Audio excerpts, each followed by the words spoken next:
Hello and welcome to my channel. This is Dr. Dawn Michael, and today we're going to be talking about how you can get your spouse or significant other to listen to you so that you can resolve a problem or that you feel like you're being heard. And this can really happen in any type of relationship. It can be with a friend, it can be a coworker, it can even be with children to a certain extent. But I'm going to focus it on a spouse or significant other, and I'm going to give you some really important tools that you can use. And it's really not that difficult. And if you just change your language and approach, just tweak it a little bit, the outcome can be huge. It can make a huge difference in your relationship. I did do a video on this a while back called The Art of Communication, so there's more information in there, and I will leave it below in the show notes so you can also watch that if you're interested. So, have you ever approached your spouse and all of a sudden they're on the defensive?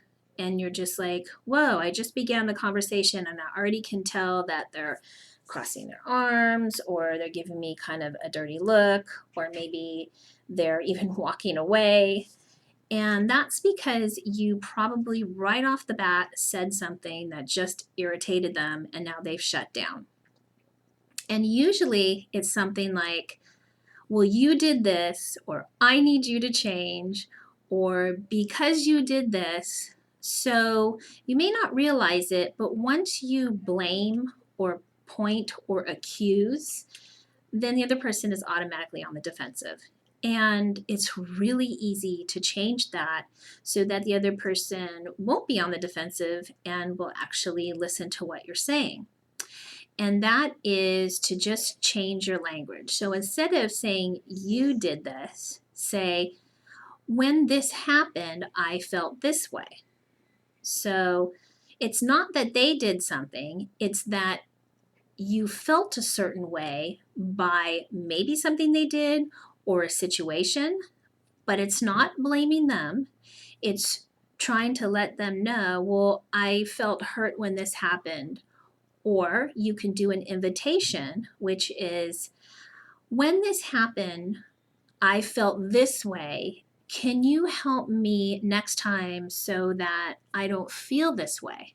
So now you're asking them, you're engaging them in the conversation, and you're not blaming them. You're actually asking for their help. This turns the entire situation around and invites them to have a conversation with you. And I guarantee you it'll make a huge difference when you just use that technique. Another thing to think about is when you do approach your spouse, your significant other, you also have to approach them with respect. And if something's really bothering you and you really feel like you need to get it out, they may not be ready to hear it. They may be in the middle of something. They may have had a bad day. They may, it could be anything. So the best thing to do is to say and be respectful. I'd like to talk to you about something. Is this a good time? And if it's not a good time, when can I talk to you? That way you're preparing them. And also, if you're really upset about something, it gives you a chance to cool down and think about how you're going to approach the situation. So this is also really important in resolving problems and getting the results that you want to have. Okay, another thing that happens is body language. And this is something that most people are really unaware of. And when you are approaching your spouse, what are you doing? Are you invading their space? Perhaps you're really upset about something and you're too close and you're invading their space, right?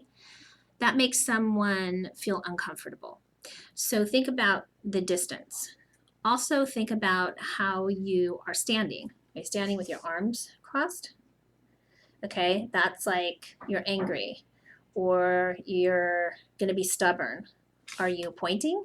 That's never a good thing to do. To point, use your hands. That right there is also a trigger for people. So one of the best ways to approach is to be casual. maybe have your hands down.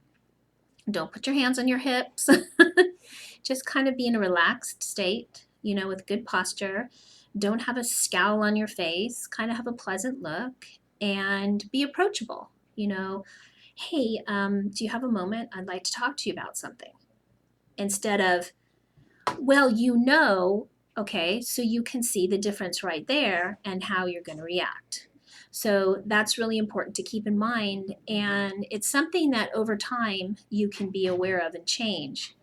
And it's another thing too, I'll just go into dealing with children as well. You're going to get a lot more out of children if you approach them in the more open way instead of, in an attack mode. Actually, anybody for that, nobody likes somebody coming at them in an attack mode. So be aware of your body language. Okay, so one of the other things is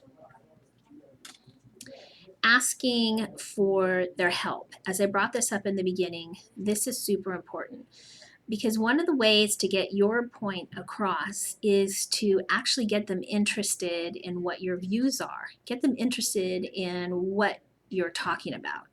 So ask their opinion. Let's say a situation happened. Ask their opinion on the situation, how they would have resolved it, or what they could have done, or maybe how they can help you next time so that it's a more pleasant situation. So engage them in the conversation, and this way you'll get more information from them. And the more information you have, the better you can utilize it to resolve the problem. And lastly, this is also very important, and that is to be clear. What is it that you're asking for? Don't beat around the bush. Don't assume that your spouse knows what you're thinking about. That's a very big mistake. I've talked about this in other videos, is we can't read each other's minds. We really can't read each other's minds. And when we assume that we know what the other person is thinking, most of the time it's not correct. So ask. Ask in a nice way, ask in an open way, but ask, what are you thinking? Or, if you're the one who is wanting something, be direct. Don't just say, I need you to, I don't know, empty the dishwasher, or, it would be great if you could empty the dishwasher. Maybe you're a particular person and you want it emptied a particular way. So explain to them in details, give them the information. Don't be lacking in information. So if it's something that you want a back rub, maybe you want to be specific on how you like it, what pressure, so on and so forth. So you're really explaining yourself. It really helps to be clear. And the more you're clear about something, then obviously over time the other person will know what you like because you've told them. And sometimes women tend to have this, I don't know, it comes from childhood, maybe Disney movies, that if he doesn't know what I'm thinking, he doesn't love me. Okay, that is so ridiculous because women are so complicated and there is no way he can know what you're thinking without you telling him, giving him a roadmap. I mean, that goes both ways, but it seems like women do that much more than men. So these are just some great tips that you can use in your relationship and really in any relationship you have with anyone that will make things so much easier in your life.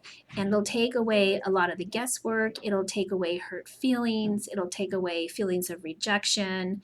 And it'll make it so that your spouse is listening to you and you're feeling heard. So if you like this video, please give me a thumbs up, subscribe to my channel, share my video, and leave your comment. As you know, I believe everyone deserves to have a healthy sex life, and so do you. Make it a great day.